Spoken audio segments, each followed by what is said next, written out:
because I worry that we're going to see another like big auto industry decline in 30 years when eventually, finally, the floodgates open for China, or America just tries to continue to compete on a global scale and we can't do it anymore. So what would it take to import a China EV car here? If the automaker did it, there's like 100% tariff on Chinese cars, so Correct. they can't justify it right now. So there's essentially no Chinese cars for sale in the United States. The only thing that would realistically happen for that to change is the government would have to change. I mean, no one's got 100% margin, like, and even then, you're also coming up against some pretty significant political headwinds. There's a lot of Americans who don't want to buy a Chinese product. We talked about this on our pod a couple weeks ago. Like, ultimately, you can't. It's different than when Korea showed up with the Hyundais in the 80s. Like, Americans, I think, were probably neutral about Korea.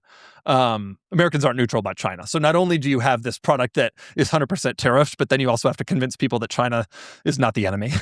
And people in the States are pretty hard-coded to believe that China is the enemy. So that's a tough thing to fight against. But I'll tell you, you go to Mexico where cost is a much bigger factor in vehicle purchases. They're buying Chinese cars.